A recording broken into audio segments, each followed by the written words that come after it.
আসসালামু আলাইকুম বন্ধুরা, শেরিনার চ্যানেলে স্বাগত আপনাদেরকে। দেখুন আজকে আমি কি একটা রেসিপি নিয়ে চলে এসেছি। এটা বাচ্চাদের তো খুবই প্রিয়। আমি আজকে পাস্তা ভাজা করব। পাস্তাটা রান্না করব না, ভাজা করব। তা দেখুন আমি পাস্তাটা কিভাবে ভাজা করি, আপনারা দেখতে থাকুন। দেখেন আমাদের এখানে প্রচুর গাড়ির আওয়াজ, আমার রোডের উপরে বাড়ি, ওই জন্য গাড়ির আওয়াজে একদম ভিডিও করতে গেলে আমার খুবই সমস্যা হয়, বুঝতে পেরেছেন আপুরা। তা আমি একটা আলু কুচি করে কেটে পানিতে দিয়েছি। পানিটা একটু হালকা বা ফুটে গেলেও তারপরে পাস্তাটা দিয়ে দিতে পারেন। যেহেতু পাস্তাটা গলতে একটু সময় লাগে, ওই জন্য আমি একসঙ্গে দিলাম। দেখেন আলহামদুলিল্লাহ আমার পাস্তাটা হয়ে গেছে, একদম নরম হয়ে গেছে। এরকম মানে খুব যেন ভেঙে না যায় সেরকমভাবে নামাতে হবে। আর ওধারে আমি চুপড়িতে পাস্তাটা সুন্দর করে ছেঁকে নিয়ে ধুয়ে নিয়েছি।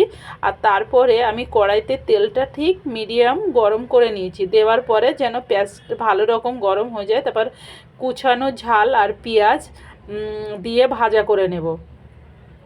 এটা একটু হালকা কালার করে নেব, খুব বেশি ভাজলে হবে না। যেহেতু আমি পাস্তা ভাজবো, পাস্তার সঙ্গে একটু ভাজা ভাজা হয়ে যাবে। পেঁয়াজটা যদি বেশি পুড়ে যায় ভালো লাগবে না খেতে। দেখেন আমার পেঁয়াজটা এরকম লাল হয়েছে। আমি দুটো ডিম ভেজে দিয়েছি। দেখেন ডিম দুটো কত সুন্দর লাগছে না? দারুণ লাগছে দেখতে, খুব দারুণ লাগছে।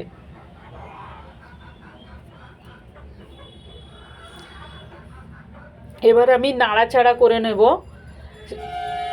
সব সময় পাস্তা ভাজতে গেলে সাদা তেল ব্যবহার করলে দেখতে দারুণ হয় সরিষার তেলের থেকে, আর খেতেও বেশি ভালো লাগে আমার মনে হয়। তা আমি ডিমটা এইভাবে ভেজে নিতে হবে। ডিমটা ঝুরো ঝুরো হয়ে যাবে, তখন আমি পাস্তাটা দিয়ে দেবো, সিদ্ধ করে পাস্তাটা দিয়ে দেবো। আপনারা চাইলে মানে যেটা ম্যাগি মশলা আছে, ম্যাগি মশলাটা দিলে হওয়ার সময় আরও টেস্টি হয়। তা আমি এখন যত সময় না এই পাস্তাটা কাঁচা কাঁচা গন্ধ বা কাঁচার ভাব চলে যায়, তত সময় আমি এইভাবে নাড়াচাড়া করতে থাকবো। আর আমি খুব সামান্য পরিমাণে, যেরকম পরিমাণ লবণ লাগবে তেমন লবণ দেবার, হলুদের পরিমাণটা কিন্তু খুব অল্প দিতে হবে। যেহেতু আমি বেশি কালার পছন্দ করি না, ওই জন্য খুব চিমটি কেটে একটুখানি আমি হলুদ দেবো। বেশি হলুদ দিলে পাস্তাটা দেখতে ভালো লাগে না, আমার কাছে ভালো লাগে না। এভাবে হোয়াইটও রাখতে পারেন, কোনো ব্যাপার নেই, হোয়াইটটাও দেখতে সুন্দর লাগছে।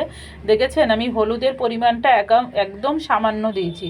এই হলুদটার পরিমাণ সামান্য দেওয়ার জন্য পাস্তার কালারটা কিন্তু দারুণ দারুণ হবে, খুব দারুণ সুন্দর লাগবে দেখতে। এখন আমি এই পাস্তাটা মিনিমাম 10-15 মিনিট আমার ভাজতে লাগবে। আমি এই 10-15 মিনিট ধরে পাস্তাটা ভাজতে থাকবো।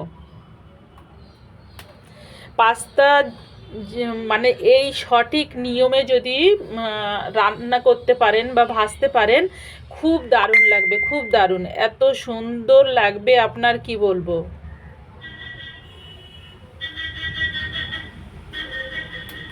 দেখেন কালারটা কি দারুণ চলে এসছে না? খুব দারুণ চলে এসছে, পাস্তার কালারটা দারুণ চলে এসছে। এখনও কিন্তু আমার পাস্তাটা হয়নি, দেখেই বুঝতে পাচ্ছেন যে পাস্তার কালারটা একদম চেঞ্জ হয়ে যাবে। আমি একটু মশলা দিয়েছিলাম, আমার মিট মশলা দিয়েছিলাম, আমার ম্যাগি মশলা ছিল না বাড়িতে। ম্যাগি মশলা দিলে একটা খুব সুন্দর ঘ্রাণ আসে, খুব ভালো লাগে খেতে। আর আপনি যদি চিকেন পাস্তা করতে চান, তাও চিকেনটা ওইভাবে আগে কুচি করে নিয়ে ভেজে রাখবেন, তারপরে পাস্তাগুলো দেবেন, দেখবেন দারুণ দারুণ হবে। না তো ডিম যেভাবে ভেজে নিয়েছেন ওরকম করে ভেজে নিয়ে পাস্তা দিয়ে দিলেও হয়ে যাবে। পাস্তা কিন্তু সবাই কেমনভাবে রান্না করে জানি না বা ভাজা করে, আমি এইভাবে পাস্তাটা তৈরি করলাম, রেডি করলাম। প্লিজ এত সময় আমার ভিডিওটা দেখার জন্য অসংখ্য অসংখ্য আপনাদেরকে ধন্যবাদ। আর প্লিজ আমার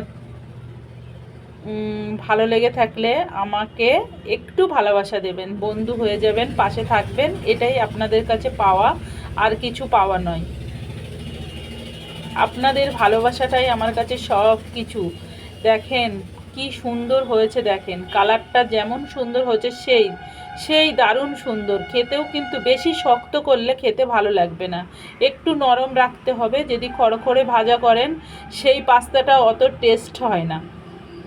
ঠিক ভাজাটা এরকম রাখতে হবেন। দেখেন অনেক সফট আছে, একদম সফট, গালে দিলেই দারুণ লাগবে। আর বেশি পোড়া পোড়া ভাজা করলে একদমই ভালো লাগবে না। দেখেন দারুণ হয়েছে।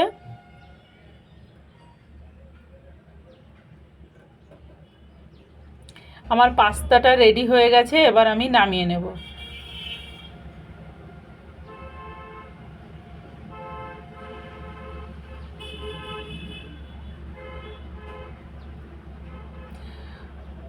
দেখেন কত সুন্দর হয়েছে। এবারে আপনারা সার্ভ করতে পারেন।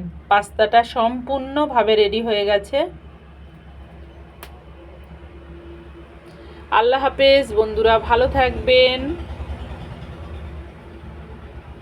আমাকে এত সময় দেওয়ার জন্য অসংখ্য অসংখ্য ধন্যবাদ। দোয়া করবেন যাতে আমরা সবাই ভালো থাকি, আমার ফ্যামিলির সবাই ভালো থাকে। আমিও দোয়া করি আপনারা সবাই ভালো থাকেন, সবাই। টাটা, আল্লাহ হাফেজ বন্ধুরা, আল্লাহ হাফেজ, টাটা।